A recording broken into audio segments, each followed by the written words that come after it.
Hello everyone, welcome back to my channel and to the next chapter of Bryar Rose. Chapter 25, Knocks. Damn, every part of my body hurts. I force my eyes open a crack.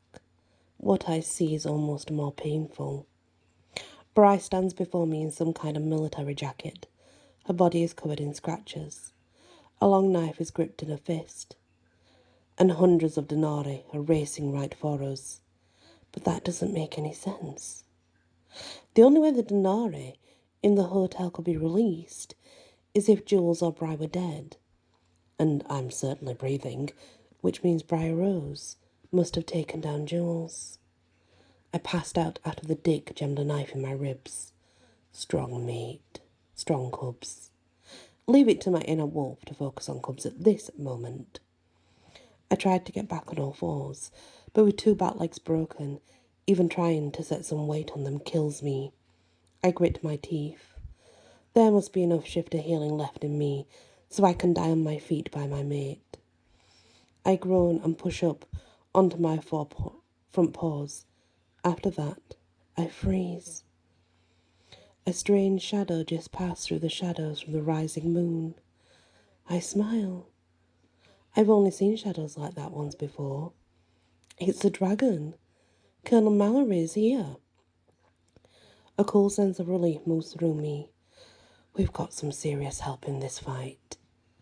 Now that a path was cut through the forest, it must have weakened the magic enough to let Colonel Mallory through. And dragons can do a lot of damage. Maybe not take down an entire army of undead solo, but I'll take all the help I can get. A low hum echoes above my head. That's a dragon's fire starter. Seconds later, a shaft of flames cuts a circle around Bry and me. The denarii howl and hang back. They don't run away, though. Their mistake. Bry shields her eyes and watches Colonel Mallory swoop across the sky. He's a massive black dragon with red spikes along his spine. Another hum sounds before he blasts a wide path through the thorn forest. It looks like they did more than weaken the magic there. They've figured out how to blow it away. Bry firms up her grip on the dagger and stares at the denarii army. They now stand in a circle around us, with Colonel Mallory's dragon off, frying the forest. They started to inch in closer. What's Colonel Mallory doing? Asked Bry. We need him here. The denarii move even closer. There are women in long gowns, men in top hats, even a few Roman soldiers. They all look like hell warmed over. Literally. I forced myself to fully stand. Pain spikes through my back limbs, making it hard to think. What I could really use is Alec and one of his healing spells. It doesn't look like that's happening anytime soon, though. I raise my head and howl. I'll kill you if you step closer. It's a total lie, but the denarii don't know that. And I've got your back. Bry's words send a welcome jolt of warmth through me. I can picture her beside me, wearing that ridiculous military jacket that hangs down to her knees, gripping a small dagger against hundreds of walking mummies. She's perfect. My wolf pipes up inside my head. Perfect mate. I'm trying, buddy. The denarii move even closer. They growl and reach for us. It's like something out of a bad zombie movie, only this is real. Moving as one unit, they leap at us. Teeth bite into my fur. Hands claw at my back. Bry lets out a battle yell. That's when the stones of the courtyard start vibrating beneath us. Someone's calling. Someone's coming. The moment one of the denarii touch Bry, I lose my damn mind. Adrenaline pumps through my system. Maybe a little magic, too. I leap into battle and sink my claws into the denarii, tearing them off her. That's when the pack arrives. Thousands of werewolves crest over the horizon of the now burned-down forest. So that's what Colonel Mallory was up to. Clearing a path for a werewolf army. Azizi leads the charge and looks happy. He looks happier than I've ever seen him. He wanted me to become Alpha of Alpha for ages. If I live through this, I'll have all these werewolves. Anything. An Alpha of Alphas is what they want. At this moment, I'm so happy to see them, nothing else matters. The horde of werewolves pours onto the courtyard and tears into the Denari. The undead who are attacking me and Bry get torn to shreds. For the first time in hours, I take in a relieved breath. My body decides to call it quits on me, though. I hit a massive adrenaline crash and collapse on the ground. Bryar Rose kneels beside me. Azizi trots closer. Guard Bryar Rose. Destroy the Denari. Dozens of wolves fan out around Bry and me, creating a protective circle. It's one of the best things I've seen in years. With sure steps, Azizi approaches me. There's the mother of all smug grins on his face. We saved you. Close. If you see Alec, send him my way. Az turns to Bry. You must be Nox's mate. I wince. I'm almost dead, but this conversation makes me shudder. How can Azizi be pushing the mate thing right now? Bry just shifted for the first time. My mate, Bry grins. My wolf thinks so, that's for certain. My brows lift. Her wolf thinks so? This is about the best news I've heard in forever. Alec steps into our circle. I see I have to save your lazy ass again, Nox. Per usual, it looks perfect, in some kind of modified black body armour. I'm sure the stuff is tricked out with more pockets than you can believe. Alec is here at last. I could kiss him too, the bastard. I say something smart-ass to Alec about showing up late, but I'm just too happy to see him. Plus, my back legs hurt like you wouldn't believe. Bry folds her arms over her chest and glares at Alec. Save his lazy ass. Stop being sarcastic and help him. He's really hurt. Alec kneels beside me.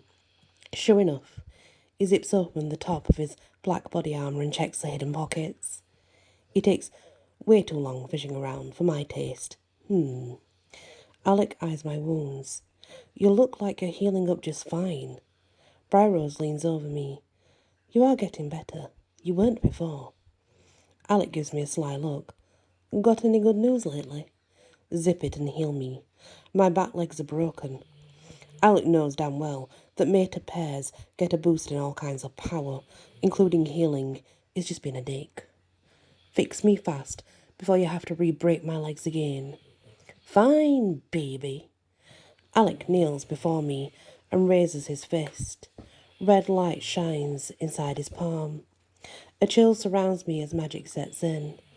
My bones straighten and mend. Open wounds close upon their own within a few seconds. I'm back to my regular self. Thanks, man. Any time. Bry scans the courtyard. Where is Ella? Is she with you? Oh, yes. Alec gestures across the square, where Ella is wearing black body armour and shooting Denari with some kind of fairy gun. I know the fairy part because the bullets drop right before their target, where they expand into massive Venus flytraps, eat their prey whole, and vanish into thin air. A total fairy spell if I ever saw one. One Denari girl with black hair and pale skin keeps screaming that she's in charge, and the rest of the Denari aren't allowed to retreat. Something about her seems familiar, but I can't quite place it. Also, something about that chick says trouble to me. The rest of Denari look like crap, but this girl is dressed perfectly. I looked at Alec. I don't like the look of that one. We better go in and help Ella, says Alec. Yeah. Bry chuckles. Don't worry about Ella. She's got this. Sure enough, Ella is having the time of her life. She faces off with the Denari chick, who's holding a cleaver high. Hey, Blanche. Haven't seen you since group. You bitch! The Denari girl, who I guess is named Blanche, races towards Ella like a deranged sushi chef. I don't care what Bryce says. I don't stand around when someone's being attacked. Neither can Alec. He and I rush to jump in, but Ella's too fast for us. She aims the gun straight at Blanche and pulls the trigger. A seed impacts on the ground right at Blanche's feet. A heartbeat later, a 12-foot-tall Venus flytrap opens. Yep, its huge mouth wide. Gulps down the girl and her meat cleaver in one swallow. After that, a flash of silver fairy dust surrounds the plant, and it's back to being a seed again. Whoa, that Blanche chick is toast. Bry winks. Blanche and Ella never did get along in group. Why do I not even want to know what that means, says Alec. I scratch my neck. What I don't want to know is how she got hold of a fairy seed gun. That stuff is way illegal. Don't ask, says Bryar. It's really the only way to go. Alec reaches into his pocket and pulls out another handful of gems. You two should go. We'll stay and clean up. Colonel Mallory swoops by in his dragon form while he fries up a line of denarii. There aren't too many left now. I look to Bry. What do you think? I've had enough excitement for one day. We'll take off. Can you conjure us something else to wear? Alex searches in his pockets. I've got lots of body armour gems in here. Does that work? It's fine. I don't usually talk in my wolf form, and it's giving me a headache. You should turn away, Bryar Rose. She blushes, which is about the highest compliment I can pay her right now. After everything that's happened today, my girl turns red at the thought of seeing me naked. Not just my girl, complains my inner wolf. Mate. Look, that's her decision. She needs to understand the full story before she commits. No story. Magic, says mate. Bryar Rose, mate. And the fact that she could die if we go through a mating ceremony. My wolf pauses. We talk. Good. Closing my eyes, I pull in the magic to start my shift. After fighting duels, this kind of pain feels like nothing. My body snaps and realigns until I'm naked and human again. Alec pulls out some more gems, shiny onyx ones this time. He lights them up, and then Bry and I are wearing fitted body armour. It's black and pretty badass. I give him a bro punch on the shoulder. Thanks, man. Is it okay to turn around? Bry gestures to a pack of denarii that are getting Venus flytrap by Ella. This view isn't too great. Yeah. Bry turns around. She looks so much better without the torn-up jacket on. It makes me feel all warm inside. You look good. Alec killed my cuts too. That's another one you both owe me, says Alec. Ella now saunters in. She spins her firearm on her index finger. I love this gun. She spies Bry and squeals. It's a girl thing with lots of yelling. It's also really cute. Not that I'd ever admit that out loud. Ella wraps Bry in a big hug. You're okay. I am. Thanks for coming to help. We were cutting it pretty close at the end. Ella clasps Bry's hands.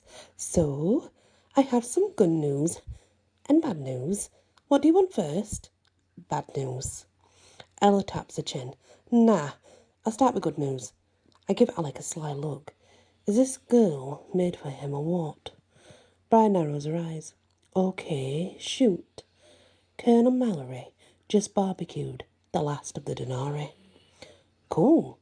I move to stand closer to Bryar Rose. Somehow, I feel like the bad news will affect her deeply. The bad news is that your aunties are burning up every phone I have. Bry slips her hand into mine.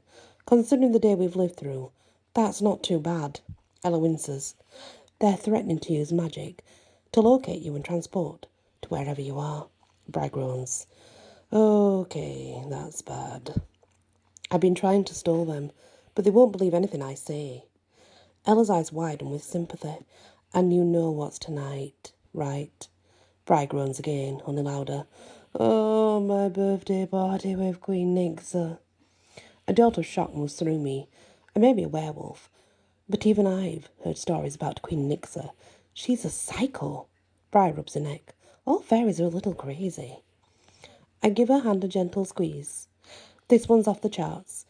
She rules a summer court. Like asking impossible riddles and killing anyone who can't answer. She comes every year for my birthday. Bry trembles underneath my touch. It makes me want to destroy anyone who's making her afraid. Right now, that means I want to go after her damned aunties. My wolf thinks the same thing. It growls inside my head. Protect mate. Save mate. I couldn't agree more, bud. Give a minute, guys. I guide Bry away from Alec and Ella. They aren't the type to snoop, but still. What I have to say needs some privacy. When I speak, I keep my voice low. Look, I know you've had a hell of a day, but it's about to get a lot worse. She sighs, and the sound tears through my heart. I can't handle anything else right now. You've got to. I hate to say this, but I think your aunt is in league with Jules. Bryce shivers even more. He said something like that. What happened to him anyway? Bry won't even look at me. I'm pretty sure she killed him, but there were no signs of a body. Something strange went down, that's for sure. Do you want to talk about it? She shakes her head. I want to raise some papri about it. Until I know things for certain, it's best for everyone if I stay quiet. Whatever you want. I press my forehead to hers. The connection feels comforting. A long pause follows before Bryce speaks again. I think Jules somehow got me as a baby.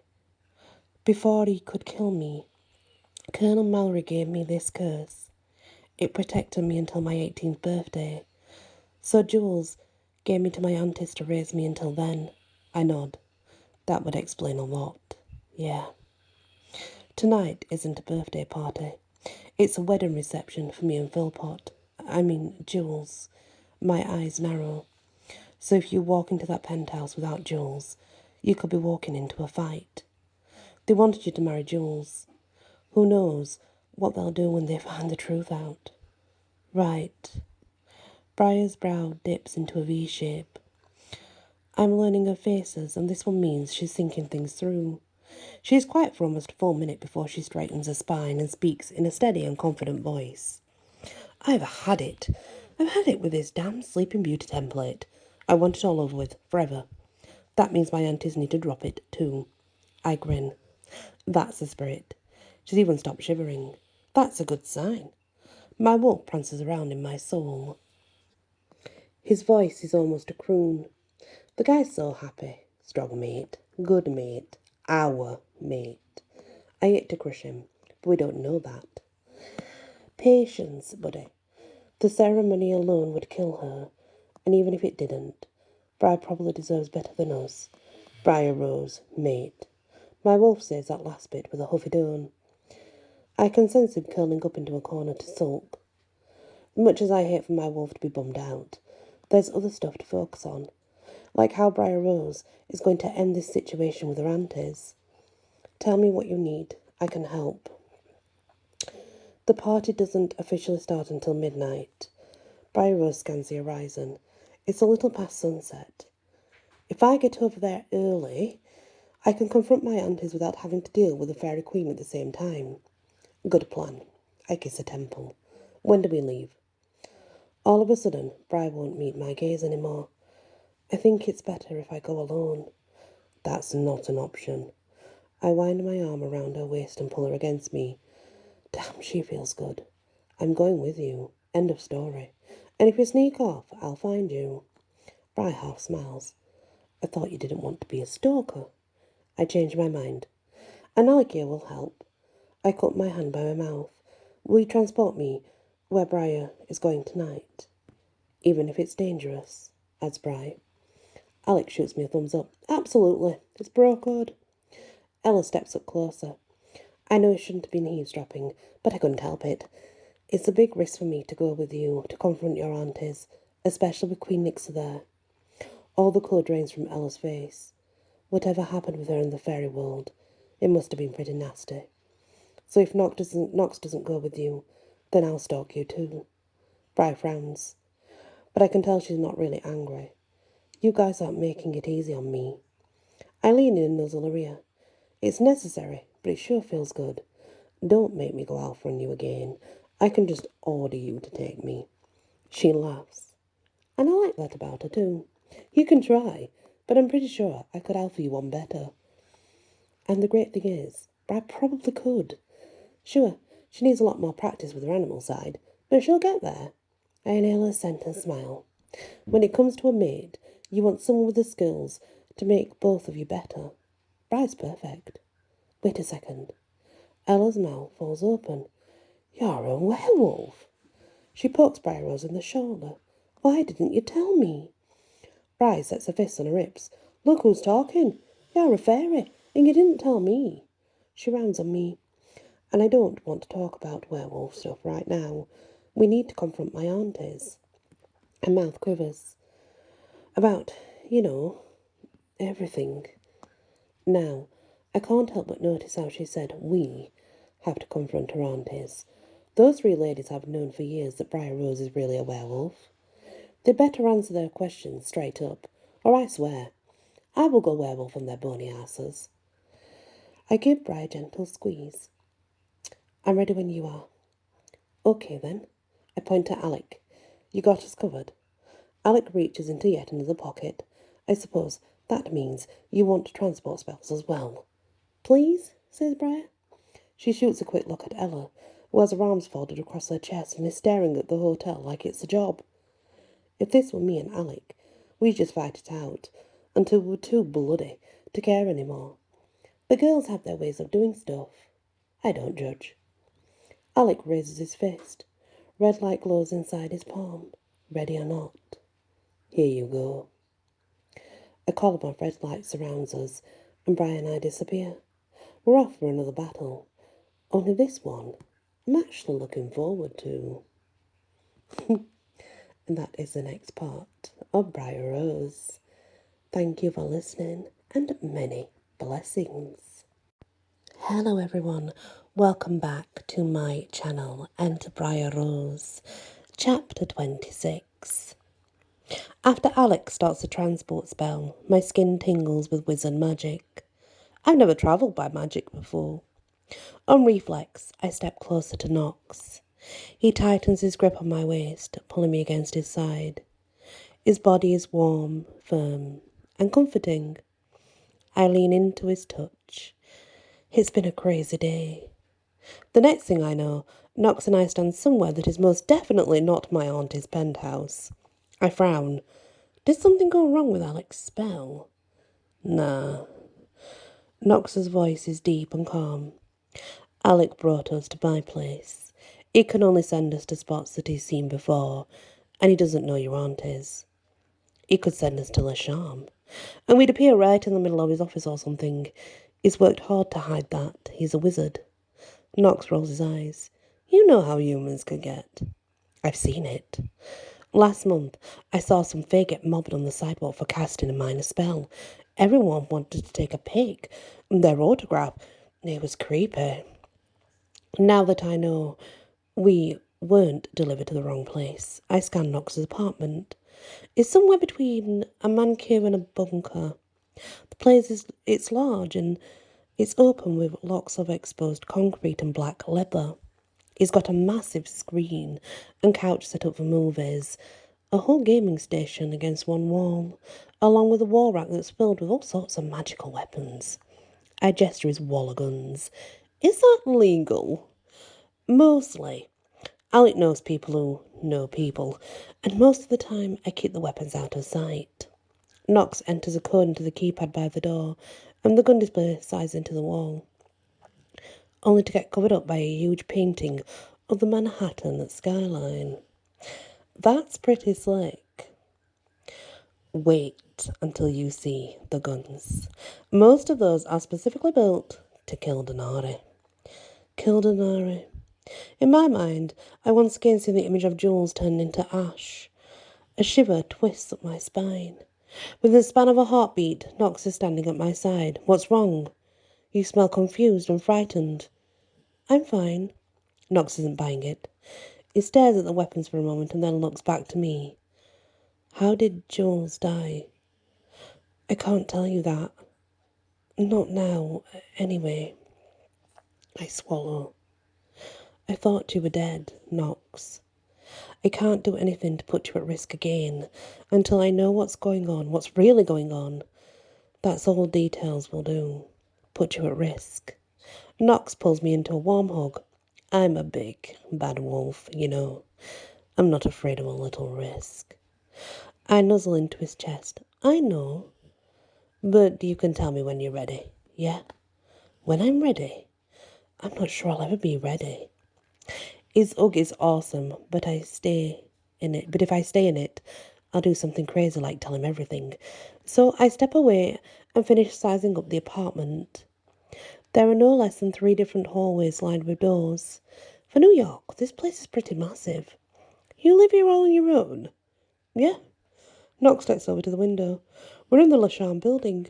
Alec and we live in here. I mean, there's an understanding between us. I rent this place from him.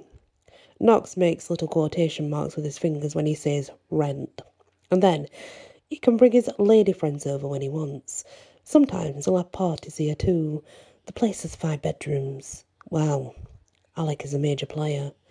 So what happens when a lady friend comes back and says, I don't know, she's forgot her scarf or something? Knox chuckles. That's where I earn my rent. I pull on the neck of my body armour.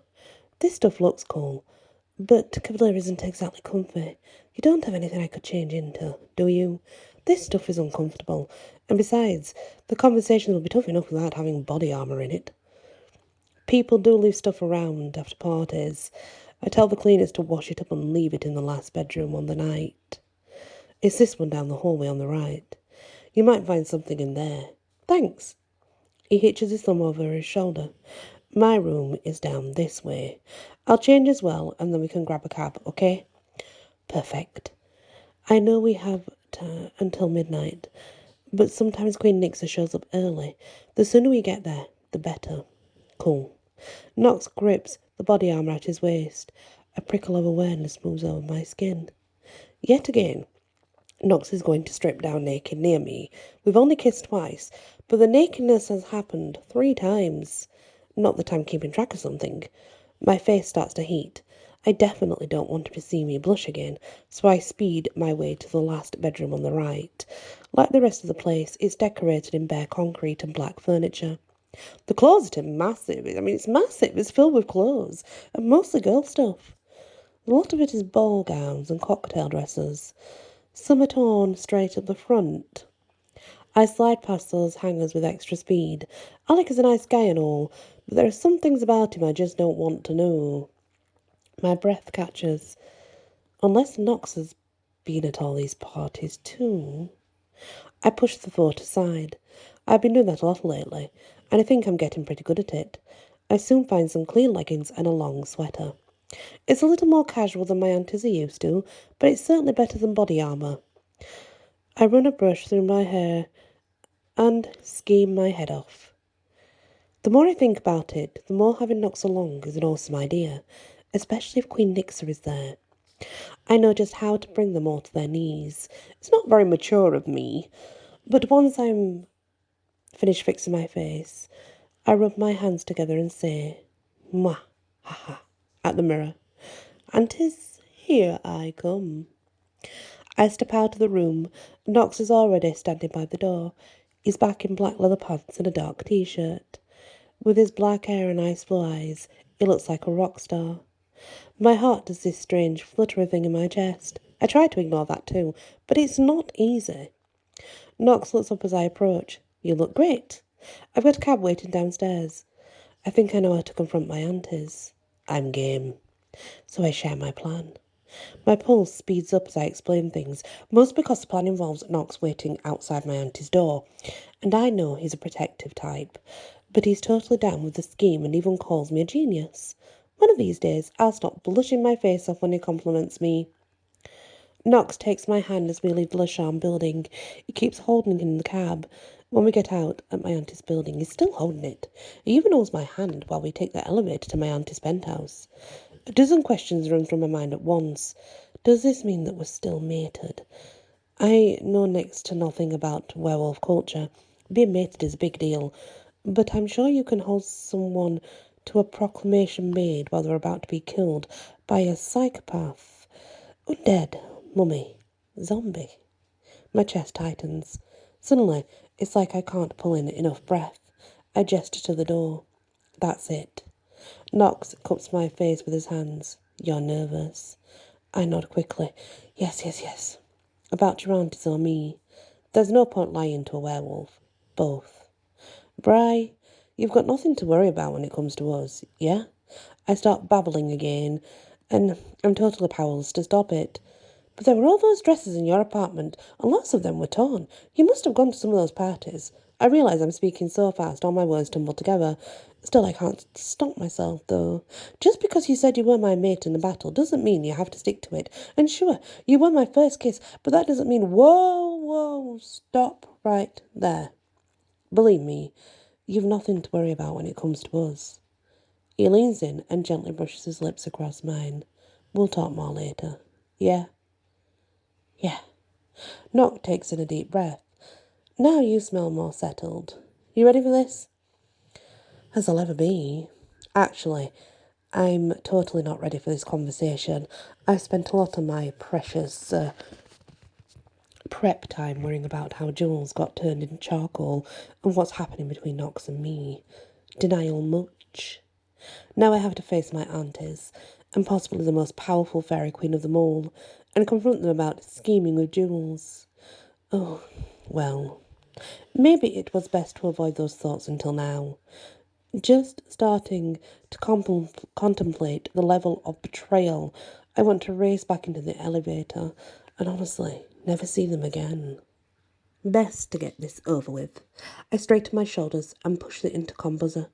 Mirabelle's voice crackles over the intercom by the door. Just come in, whoever you are. The door's open and the party's started. I can hear voices babbling and music blaring at full volume. The intercom goes silent. I close my eyes and focus. I've always had a good hearing, but after I had my first shift with Jules, it seems like everything is super loud. And now I need that skill more than ever before. From what I heard over the intercom, the party is full swing. It isn't even midnight yet. What I need to know now is if a certain fairy is in attendance. There will be no way to miss her voice if she is. A nasal screech echoes through the door. And yet again, I win another battle of riddles. An odd chorus of voices breaks out into cheers. The sound is a mix between a growl and a twitter of birds. They're definitely fairies. My stomach drops to my toes, and Queen Nixer is with them. Damn. I press my hands to my face and force my breathing to slow. This is a disaster. The whole reason we sped over here was to avoid seeing Nixer in the first place. Knox moves to stand at my side. He whispers in my ear. The Queen is there, yeah? Yep. I make sure to pop the P on the yep. No worries. We're fine. You planned for this. Your scheme is brilliant. Now, I'll just wait here and listen for you to call my name. He tugs at his ear. Wolf hearing right. This will work. I grip my hands tightly at my waist. Or we could run. I've always wanted an assumed identity. As the words leave my mouth, I realise I'm definitely half serious. Not a chance. You just fought Jules and a few hundred undead losers. I raise my pointer finger. I'm not really sure how he died. For some reason, it feels very important to make that point clear. I get that, but you still won, and you can do this too. I believe in you. With those words, I'm ready to pull up my big girl panties and face things head on. I grip the handle and push open the door. I step down the small entrance hallway and into the main living room. It's like stepping into a funky, chic, high-end department store. We have these egg-shaped chairs and fur-covered couches. The lamps remind me of silver spiders. The rugs are beyond plush. Oh yes, and everything is in different shades of green, yellow and pink. That's all the work of Lorelei and Fanna, of course. The place is packed with partygoers. All of them are fae. There are tall, willowy types with blue skin and limbs as thin as reeds. Thin, curvy types with pink skin and wings to match. And little pixies zip around the hair with the bright green bodies, dark wings and pointed teeth. They are all in the frenzy of the moment they like to call dancing. I think of it Laura's a magical mosh pit. The scent of dandelion wine hits me smack in the face. Yipes. Fairies get absolutely toasted on anything to do with dandelions. Based on the number of glasses filled with yellow liquid in this room, these fairies are well on their way to being plastered. Lorelei and Fanna stand in the centre of the room in their matching yellow Chanel suits, sipping the yellow drinks from wide martini glasses. Today they remind me of a cross between flamingos and Big Bird. Mirabelle waits nearby in another room, musing, and in the centre of this trio stands Queen Nixa. She's hard to miss, considering how she's 7 feet tall with orange skin and moss green hair. A crown of bluebells sits atop her head. The flowers are the same shade as her floor-length gown and over-large eyes. The moment I set foot in the living room, her gaze locks on me. Bryar Rose? The Queen addresses me. The entire chamber falls silent. You have arrived. Yes. I'm pretty happy with how calm and level my voice sounds now. And I have great news for you all. My auntie's grin from ear to ear. Mirabelle bobs happily on the balls of her feet. A movement makes a mew puff out into a muffin shape. They think they know what my news is, but they have no idea. Lorelei steps forward and raises a glass. Let me guess. You have fulfilled? No. I'm even happier with the loud exclamation here, because it shuts Lorelei right up. I want to announce this news in a special way by holding a battle of riddles with Queen Nixa. The smiles melt away from all three of my aunties. What? Asked Lorelei. I forbid it. Nixa roused on Lorelei. Who are you to forbid me anything? She grins so sweetly. You hardly think she was the kind of fairy who kills servants for fun, but she is. She is. She definitely is. I should very much like to engage Bryar Rose in a battle of riddles. I curtsy. Thank you. What is the prize? Asked Nixa slowly. The winner can request any boon she wants of the other, and I'll go first. Please let me go first. Absolutely not. I am queen here, and I set the rules. I shall ask you first. She taps her chin with one long orange finger. Oh, let me think. My heart starts beating so loudly, I can actually hear my pulse in my ears. I've watched Nixa play these real games before. Usually, she always starts off with an easy question. Otherwise, she says the game is over too quickly. Oh, I have it. Nixa clasps her hands. Why is a raven like a writing desk? I could cheer. I'm so excited for this question. It's a real stumper, but not for me. It's from Alice's Adventures in Wonderland, after all. I gave Nixa my best grin. Ask the Mad Hatter. Now, I'm not 100% sure that's the right answer, but based on how Nixa is grinning her teeth right now, I'm pretty sure I nailed it. Fine, she says in a quick voice. Ask a question. I swallow past the knot of worry in my throat.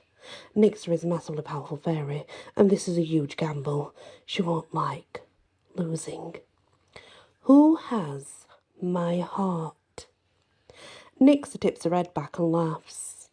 Why, that's easy. Jules, the leader of the Denari. I'm sure he's captured it both in a metaphorical and a physical sense by now. Yes? She makes a slurping noise as she drinks, which is a number 1, unnecessary, and number 2, totally disgusting. Not exactly. I pull back the wide neckline on my sweater to show the unmarked skin on my shoulder. As you can see, my heart is still where it always has been. I cup my hand to my mouth. Nox, We're ready for you now. The door slams open. Knox strides into the room. He's all messy, black hair, leather pants, big boots and attitude. I've always noted how his presence fills up a room. Now I'm thinking that it's a South Warden vibe. Even though the room is filled with obnoxious fairies, suddenly it's like it's only him and me. I can't help it. I stare at his full mouth, dark bristle lines, his chin. I want nothing more than to run my fingers over his skin. Knox's eyes glow golden with werewolf power. An electric sense of connection seems to fill the air between us. Before I know what's happening, his heavy arms are around me, and he's pulled me against his firm body. I don't need any more invitation than that. I lean in and kiss him. Hard. I don't know how long things go on like that, but no one says a word. Eventually Knox breaks the kiss. When you told me about your plan, you didn't say the exact words of your riddle. He leans in his forehead against mine. Is that true? Yes, Knox. You hold my loving heart.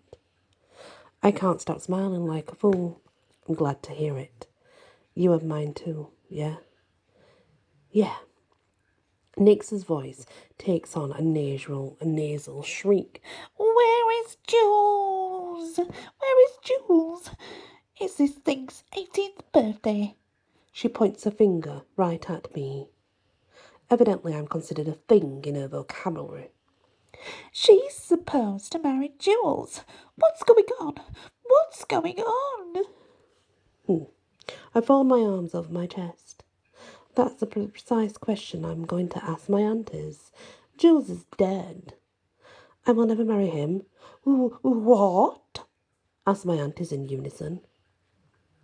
And since I won the Battle of Riddles, I will now name my prize. From now on, my aunties must tell me the truth. Make it happen, Nixa. Fairies don't lie. You don't tell the truth either. Nixa fans her chest with her hand. This party is boring me to death. I should be going. In fact, it's beyond time everyone left. But what about my wish? I'll grant it someday. She raises her arms. Come and find me, and we'll talk. The room fills with a silver light of fairy dust. When the air clears, the only ones left are my aunties, Knox, and me. Go find her. Finding fairies is impossible, unless they want to be found, or you have their real name and can summon them. Leave it to a fairy to weasel out of a bargain. My aunties stalk toward me, and they do not look happy. Moving in unison, they all raise their arms and summon fairy dust to them. My body freezes with fear. My aunties don't crack out magic often, but when they do, look out. I straighten my back and firm my resolve. After all, this was the situation I'd hoped for in the first place, right? That my aunties would be here alone, so I could confront them. Getting Nixa out of the way was just phase 1 of my plan. But now that I see my aunties conjuring up magic against Knox and me, I think about all the times they wiped my nose and changed my diapers. They conjured me dinners. They tucked me in at night. Now that it comes to it, I don't know if I can fight them, after all. My aunties lower their arms. Long thin branches burst out of the floor and wrap around Knox. Not me. Knox. The thorns dig into his skin. The copper-scented blood fills the air. Rage corkscrews up my spine. Jules can't be dead. Jules can't be dead. Lorelai's shrieking now. It's all this werewolf's fault. He's lying to her. Suddenly, different memories of my mind fill. Mirabelle telling me I'm a failure and worthless. Vanna handing me Predator's Bane, making me thank her for it. Lorelai inviting me to a birthday party to celebrate my own murder. And now torturing my mate. What little shred of affection I kept for these 3 ladies vanishes under the fires of rage. My voice roars with rage inside my head. Attack! It's my wolf speaking to me again. Once again, I agree with her. Before I know what's happening, my wolf form tears out of my body. It's agony as my limbs realign. Sinews tears and bone stretches. My great white wolf faces down my aunties. My muzzle trembles as I snarl with rage. Set. him loose. I don't know what surprises him more, the fact I'm a wolf or that I can talk. Either way, the three of them are staring dumbfounded at me. I stalk over Knox. The thorny branches they've tied him with have silver bark. Something about it is forcing him to stay in his human form. I raise my front paw. Claws extended, with a slice of talons, I slice through the cords that bind him. Knox steps free. Within seconds his wolf bursts from his skin. His eyes flare with golden light as he approaches my aunties. That wasn't smart. He talks, stutters Mirabelle. They both talk, adds Hannah. Lorelei raises her arms. We need more thorns, I see. A fresh cloud of fairy dust sparkles around her hands. Fresh fury courses through my veins. If I live to be 1,000, I never want to see those damned sleeping beauty thorns again. I reach deep within me to the place where Colonel Marin locked up my magic. This time I do find it. I set it loose. Leaning back my head, I let out a howl. Silver fairy dust surrounds my entire wolf, growing thicker and stronger as my howl grows. Knox adds his voice into the mix, and I can feel his alpha power giving me hope and strength. By the time I finish my howl, the mist is so thick it's almost a liquid. I lower my head, and the fairy dust speeds off to my aunties, growing larger until it flies forward. My magic slams into my aunties, knocking them on their backs. I lower my voice to a rumble. I have no idea how to cast a spell, but I know what I want to happen here. No more magic for you. The fairy dust I sent over encompasses the three women, twisting round their bodies like small cyclones. Within seconds their skin begins to glow. Somehow, I know that's their power, their fairy dust, being drawn out of them. Their bodies shine more and more brightly until the room is bathed in silver light. After that, the light disappears. From the bottom of my soul, I know their powers are gone as well. Lorelei scrambles to sit upright. She raises her hands, staring at them like she's never seen them before. Her voice comes out a rough whisper. What did you do? What did you do to my powers? I can't pull any fairy dust, whines Fanna. No me, adds Mirabelle. Knox gives me a quick look. I still don't know him too well, but I can tell he's wondering what I did to their powers too. I wish I knew. I reach into my soul to find my lockbox of power, and it's closed down tightly once more. Why can I access it sometimes but not others? I shake my head. There must be some kind of logic to it, but that's something to wonder about another day. Preferably when I have a fully translated book of magic in front of me. Right now, I have to deal with my aunties. Still in my wolf form, I stalk up to Lorelei. I want some questions answered. Lorelei's face creases with a simpering smile. You wouldn't hurt your aunties, would you? Wolfnock stalks forward. She might not, but I definitely will. Answer her questions. All three of my aunties gasp in terror. I'm not sure what it says about me as a person, but I find it super satisfying. Lorelei quickly recovers, though. The next thing I see, she's done grasping and is lifting her chin instead. Never. Mirabelle scrambles to stand. I'll answer. Don't you dare, scolds Lorelei. I stalk around them slowly. Listen to me closely. I know Philpott was really Jules, leader of the evil Denari. You set me up to become his zombie bride. Lorelei pales. Don't talk nonsense. I must be getting more werewolfy, because I can smell a lie. It smells like last week's garbage. I'm not playing this game anymore. You're going to tell me what happened with Jules, why you did it, and who my parents really are. Otherwise, things are going to get ugly. Wolfnock scrapes the floor with his 4-inch long claws. Give me an excuse to make it ugly, please. Mirabelle waddles forward. Jules approached us years ago. He asked us to do little things in exchange for magical tokens. Then he said he had one last favour to ask of us before he gave us fairy magic beyond our wildest dreams. We didn't have a lot of power to begin with. That lured us in. Mirabelle's words smell like truth. Even more importantly, They fit with what I know of Jules. He was always trying to put together deals, even when he was pretending to be a hedge fund manager. Go on, orders Knox. When we agreed to this final deal with Jules, we had no idea that he would bring us a baby. All the other favours were finished in an hour or so. Mirabelle's words knocked the breath out of me. No wonder Lorelei and Fanna acted like I was such a burden. They were expecting a few hours of work in return for a ton of magical power. Instead, they got almost 18 years of me. A sour feeling settles in my stomach. There's nothing like knowing you're unwanted to ruin your day. Wolf Knox turns to me. He tilts his head with sympathy. You don't have to do this, you know. No, I need the truth. Keep talking, Mirabelle. Lorelei throws up her arms. Shut your mouth this instant, Mirabelle. If you tell Bryar Rose even one more word, then Jules will find you, and he will come after all of us. Mirabelle huffs a frustrated breath. Don't you get it? We're talking about the deal between us and Jules. Should that be able to be happening? He had those wizards and fairies cast about a dozen silencer spells on us. Lorelei's face pales. No, I suppose it shouldn't. You know what that means. Jules is dead. That's why Bryar Rose is here. And we can even discuss these things. There are no more excuses now.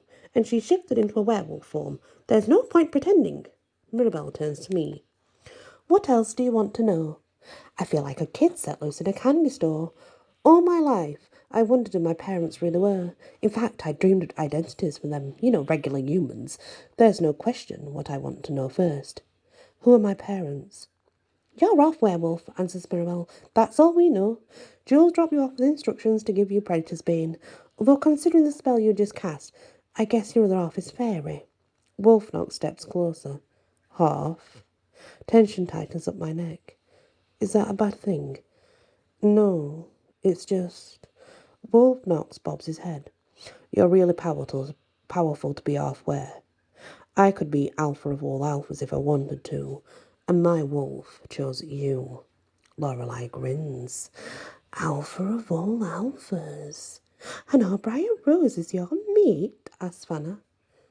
It's a pleasure to meet you, says Lorelei. Apologies for our rude greeting before, Mr.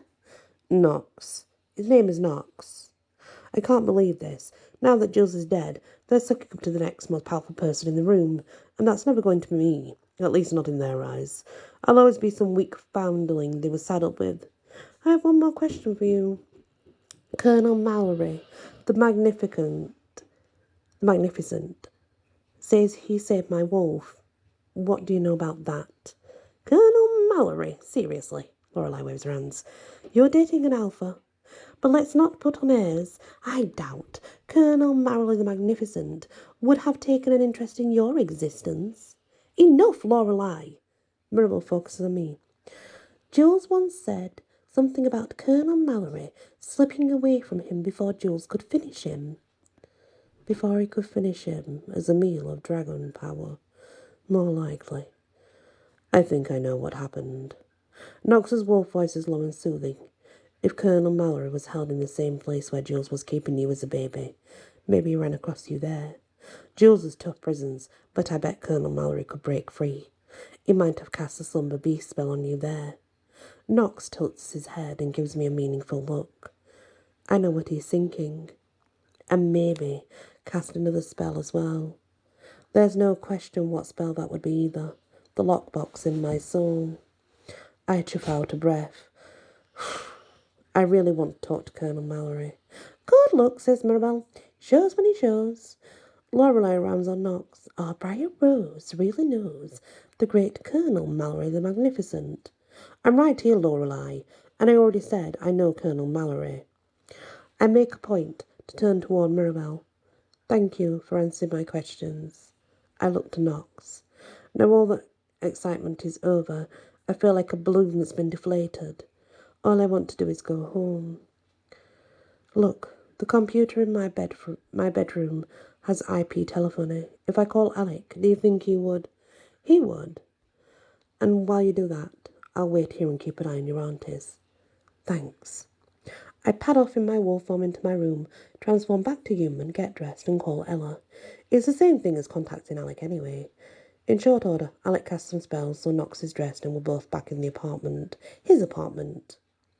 Once I feel safe inside his place, I launch right into a crying gag. Nox doesn't say a word. He simply directs me to his bedroom, tucks me under the covers. I've never been in the guy's room before, but with Nox, it feels natural and safe to be in his personal den. This place is warm and comfy, with lots of earth colours and leather. Once I'm snuggled under the covers, Nox slides in beside me, while keeping his own body over the covers. As I fall asleep, his fingertips brush through my hair, and his low voice whispers, "You did so well, Bryar Rose. I'm proud of you." And to those words of comfort, I drift off to sleep. That's the end of that chapter of Bryar Rose. Thank you for listening, and many blessings. Hello everyone, welcome back to my channel and Bryar Rose chapter 27. For a totally crap day, my night was filled with some pretty amazing dreams. Believe it or not, they all happened in the Le Charme elevator. This time around, the place felt quaint instead of old and creepy. And best of all, Nox was there, guiding me into kiss after blissful kiss. And since this was all a dream, we never had any awkward stuff like neck cramps or teeth knocking together. As dreams go, it was pretty awesome. Sure, a few times I got caught a wolf in the corner of my vision, but I ignored it, and the animal went away. That pretty much sums up my whole attitude towards the werewolf side of me at this moment. It's there, it exists, but until I understand what is really happening to me, I'm not ready to fully embrace that side of myself. Who knows what that could mean? When I wake up, I find that I'm still lying in Nox's bed. After waking up in a strange tower yesterday, I can't even begin to say how amazing it is to wake him up someplace he fell asleep. The only negative is that I'm alone on the mattress. Nox himself isn't cuddling me anymore. Not to be a whiny baby, but it's a bummer. Even though Nox was atop the covers and everything, having him so close still made me feel so much warmer. The good news is that Nox is still here. He's snoozing away in a nearby armchair, with his head lolled forward, arms folded and legs kicked out in front of him. He doesn't look too comfortable. Nox opens his right eye. "Morning, Bry. I didn't mean to wake you up. Don't worry about it. It's my wolf. The slightest movement and he's alert." Nox stretches, and since he's still wearing his rockstar pants and fitted t-shirt, I'm really enjoying the view. Nox is ribbed. I realise I've been staring far too long, so I decide to turn my mind to something useful. I'd like to go back to the Charm building. I really want to get a head start on those paperies. It's Sunday. Maybe you should take a day off from magic stuff. My mind blanks. And do what? I have no idea. His mouth winds into a wolfy grin. Are you up for some fun? Fun? Me? And with a hot guy? This is really happening. I do my best to try and act cool. Sure. Fun. I'm into you. I smack my own head. Way to play cool. I mean, I'm into it. Having fun. That part. Shut up, mouth. Good. Nox nods to a door in the back of the room. There's a private bath in there. Should have shampoo and all that girly stuff. I tell the staff to keep it stocked. He stands and stretches again. This time his t-shirt pulls up enough so I can see a silver of bare skin along his belly. Nox catches me staring and gives me one of those sigh smiles where his eyes crinkle up. My stomach goes woozy. I'll just get ready then. Sure. I need to let Alec and Elle know you're up. My mouth falls open. They're both here? They came by last night to check on you. Alec had some master plan for us in the Papri, and Ella, he tilts his head, she feels really bad about lying to you. What lie's she worried about this time? Ella's a con artist, for crying out loud. She lies for a living. Still, it's all for a good cause, so I try not to get caught up in it. The lie of omission, not telling you she's one of the Fae. Oh, that lie. For some reason, waking up in the tower was less upsetting than confronting my best friend about a major lie of omission. Part of me wants to scream at her for an hour, minimum, but another part of me wants to trust her. Elle has covered my back more times than I can count. It's against girl code to freak out before she has told me her side of the story. And considering she came over last night, she definitely wants to tell her side. I debate about going out right now to chat with Ella, but that's the moment my stomach decides to growl at a volume that could break the sound barrier. I quickly set my hands to my stomach. I need a shower and some food before I deal with Ella. Do you think you could let her know? Sure thing, Bry. He winks. Besides, I need to shower too. Mine is just the other side of the wall from yours. Oh, Knox will be naked on the other side of the wall from me. That's a lot of information.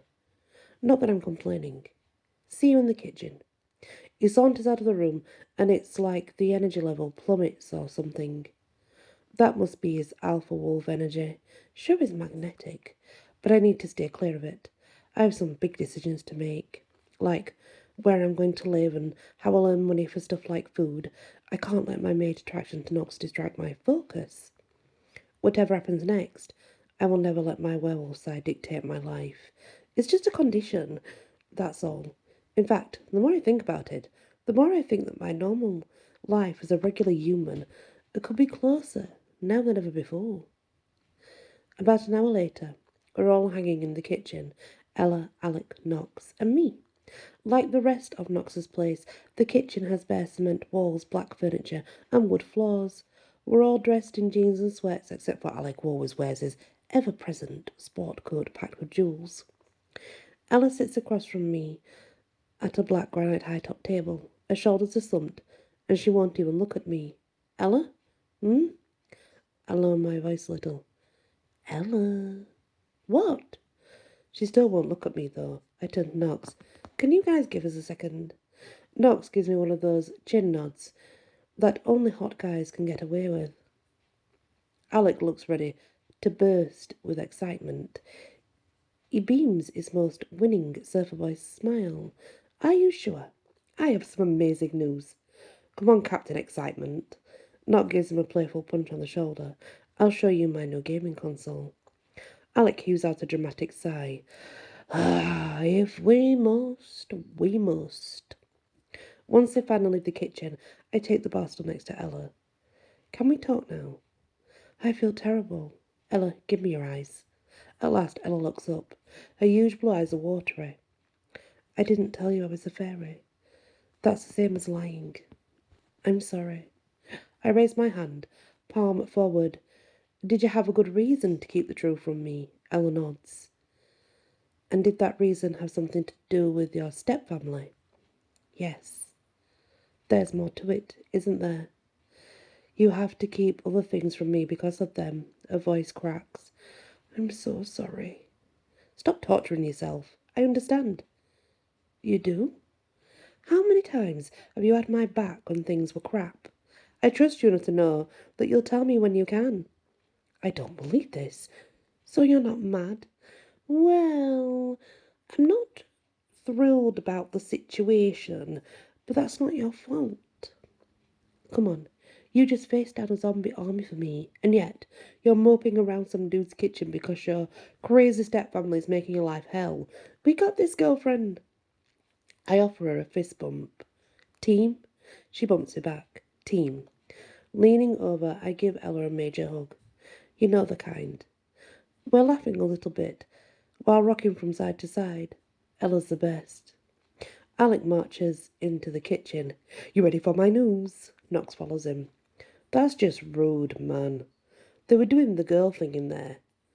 Ella breaks the hug, sits back, and pats the tears from under her eyes. No, we're good, right, Bry? Absolutely. Ella and I share a smile.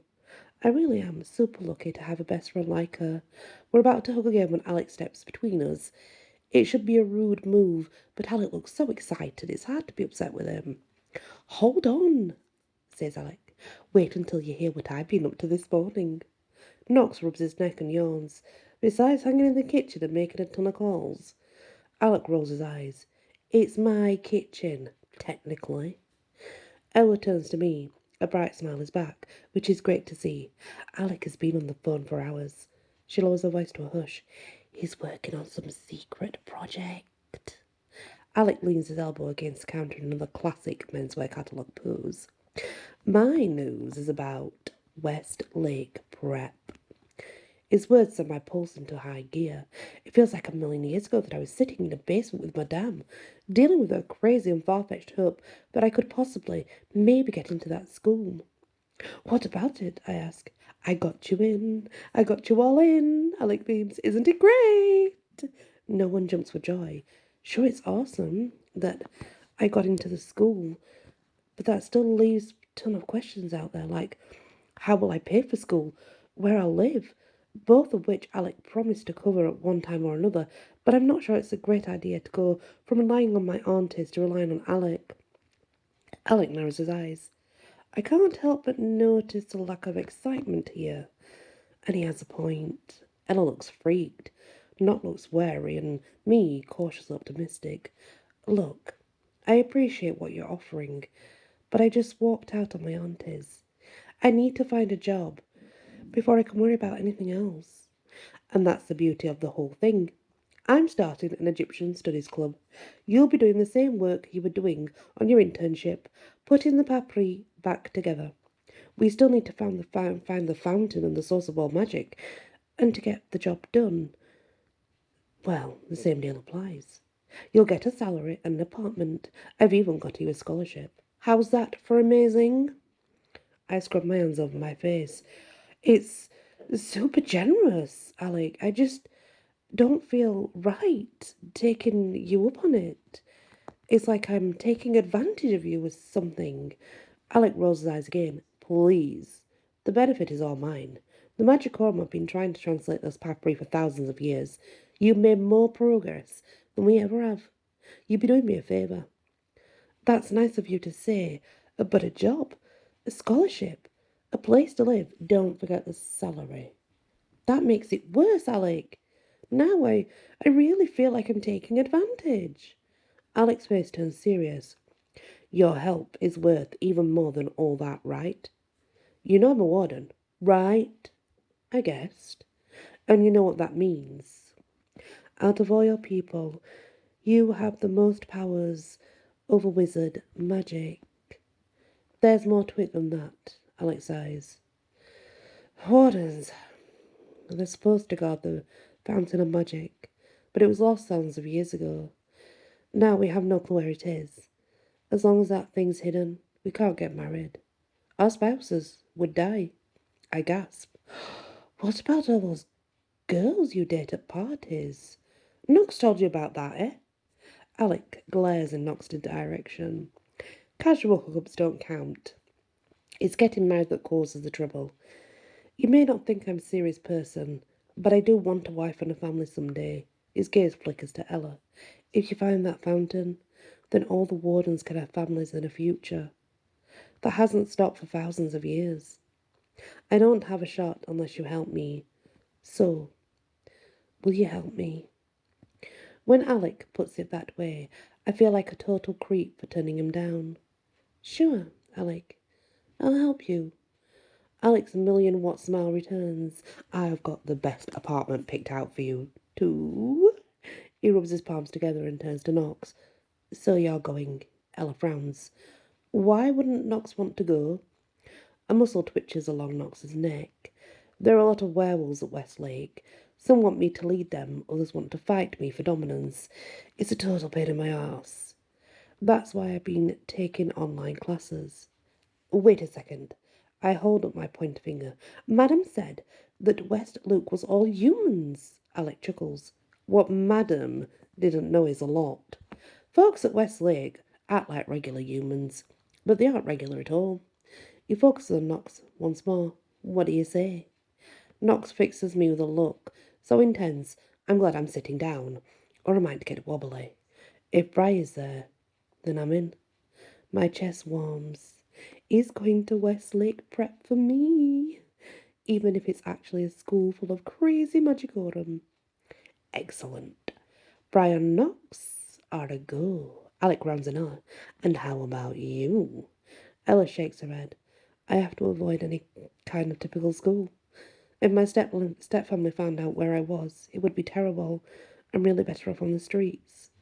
Suddenly, the thought of going to West Lake Prep without Ella seems like an awful idea. I'm about to say something when Alex steps in. I've thought about that already, Alex smirks. After pulling some favours with a few especially shady characters, I've gotten you a new identity. Miss Evelyn Lesham. Ella's eyes widen. Lesham? You're my long-lost cousin, and by a long lost, I mean that the Lesham family is shocked to discover that our dearly departed incredible randy old Uncle Aaron had yet another illegitimate child with a Las Vegas showgirl. Ella's trying to keep a straight face, but I can tell she loves this idea. So I'm a bastardess. A Vegas showgirl bastardess. That's very exciting. He bobs his eyebrows. And you'll be doing me a favour. He lowers his voice. Bry seems rather shady. I think she'll get more work done if you keep an eye on her. So it's all about the Papri, yes, Ella? What else? These two are such flirts, this could go on for hours. Knox seems to feel the same way as I do. He pointedly checks his watch. What do you say, Ella? It's tempting. Clearly, I need to sweeten the deal, and the apartment next to this one has tons of extra space. You and Bry can live here. Commute together. Save on groceries, maid service, that kind of thing. Knox shakes his head. And then they'll be at your beck and call too. Alec winks. That never occurred to me at all. Watch the scheming there, mastermind. Knox turns to me. Are you cool with that? I know the apartment Alec is talking about. The place is still under construction, but it's huge. You and Ella will have your own rooms. It's a good question. Am I cool with all this? Moving into an apartment next to Knox is certainly intimidating, but it would have its good points too. And live with Ella would be awesome. What am I thinking? Of course I'm cool with it. The whole thing is amazing. It's everything I've wanted. I shoot a thumbs up. I'm in. Alec beams. I knew you'd love my plan. Wait a second, says Knox. We haven't covered all the details yet. He steps closer. Remember when I said there was some stuff we needed to talk about? You and me? I ask. Yeah. The hair on my neck stands on end. Somehow I don't think I like this conversation. I remember. Before you commit to Alec's offer here, you need to know the full story. Alec pulls out a bar stool and sits down. This is going to be interesting. No, it's not. Knox points towards the door. Why don't you go show Ella her new apartment? Brian and I need to talk. I thought we could make microwave schmalls and hang out, says Alec. I'm sure you want my opinions on whatever it is you think is preventing my plan here. Out, seriously, before I set my wolf loose on you. Alec offers Ella his arm. My lady. She sets her hand on his forearm. Sir.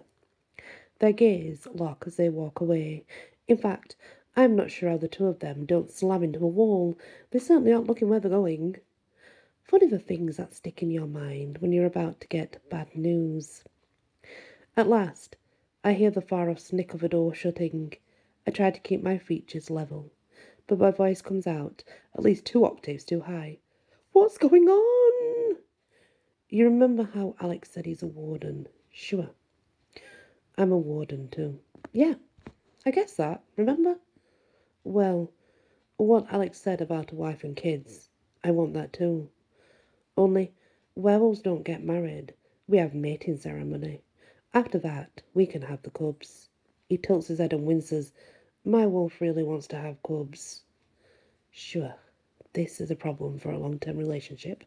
However, I see a super easy solution. This is fine. Really? Knox frowns. Because Alec undersold the process a little there. Finding the fountain isn't enough. It needs to be active too. He takes my hand in his.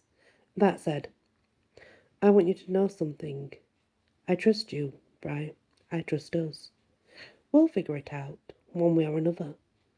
The important thing is that we're together. I see this as a non-issue, really.